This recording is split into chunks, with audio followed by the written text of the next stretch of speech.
MCC का एक official notification आया हुआ है जो कि स्टूडेंट्स के लिए बहुत ज़्यादा इंपॉर्टेंट है।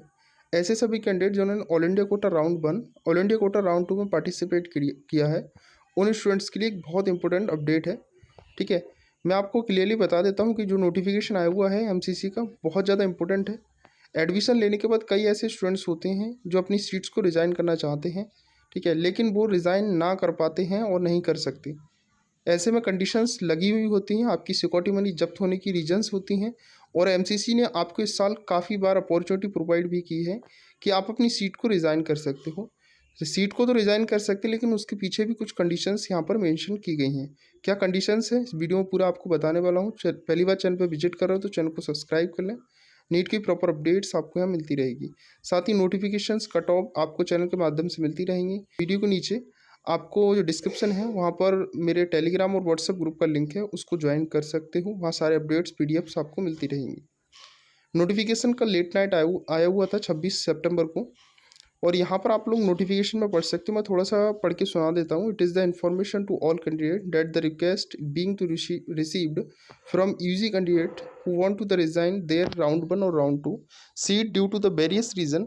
ऐसे सभी कैंडिडेट जो राउंड 1 और राउंड 2 की सीट्स को किसी भी रीज़न की वजह से रिज़ाइन करना चाहते हैं, ठीक है, मैं उनके लिए बता रहा हूँ।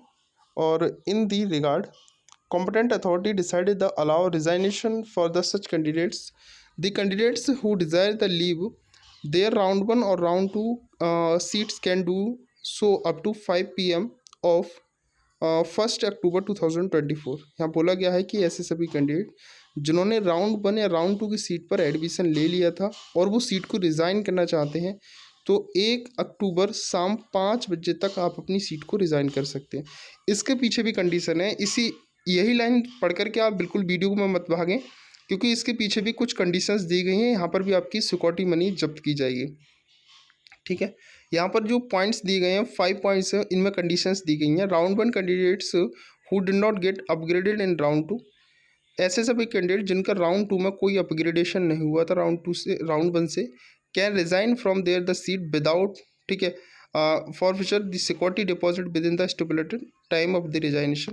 यहाँ बोला गया है ऐसे सभी कैंडिडेट अगर किसी को राउंड 1 में कोई सीट अलॉट हुई थी और राउंड सीट 1 अलॉट होने के बाद राउंड 2 में कोई अपग्रेडेशन नहीं मिले था और ऐसे में वो सीट को रिज़ाइन करना चाहते हैं, तो बिना किसी सिक्योरिटी जब्त के आप सीट को रिज़ाइन कर सकते हो। आपकी कोई सिक्योरिटी जब्त नहीं की जाएगी अगर राउंड 2 में आपको कोई अपग्रेडेशन नहीं मिला था। ठीक है, दूसरा यहाँ पर ये बोला गया है सेकंड पॉइंट में कि freshly allotted candidates of round 2, यहाँ पर ये बोला गया है कि अगर राउंड 2 में आपको कोई फ्रेश सीट अलॉटमेंट की गई है तो आपको सीट छोड़ सकते हो, लेकिन साथ में आपको अपनी सिक्योरिटी मनी भी छोड़नी पड़ेगी।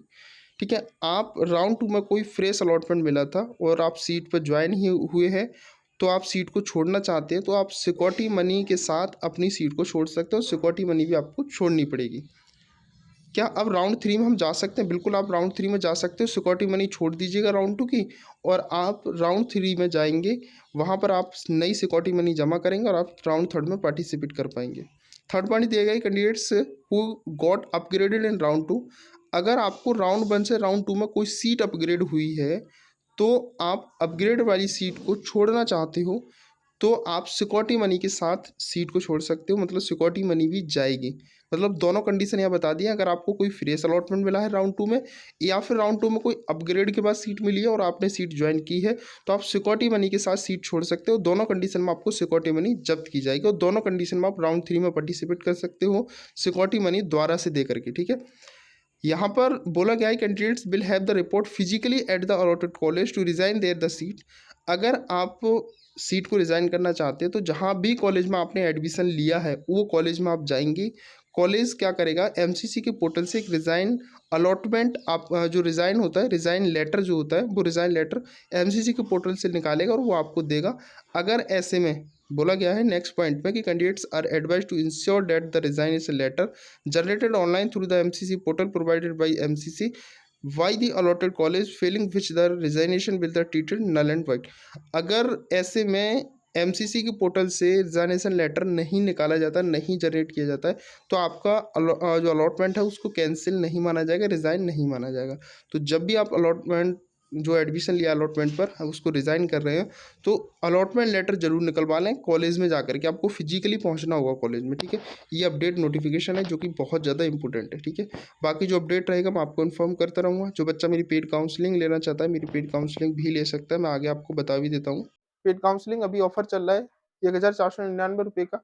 हालांकि 2499 रुपये मेरा प्राइस था, तो ये भी कम हो चुका है, ठीक है। सेकंड थिंग मैं आपको बता दूं फ्रेंड्स की मैं इसमें ऑल इंडिया स्टेट दोनों की काउंसलिंग कराऊंगा। Full guidance, state preference list, all India preference list round wise आपको प्रोवाइड की जाएगी। डॉक्यूमेंट्स, काउंसलिंग रजिस्ट्रेशन फॉर्म कैसे बनना है, लास्ट राउंड तक सपोर्ट और 24/7 कॉल एंड व्हाट्सएप सर्विस रहेगा।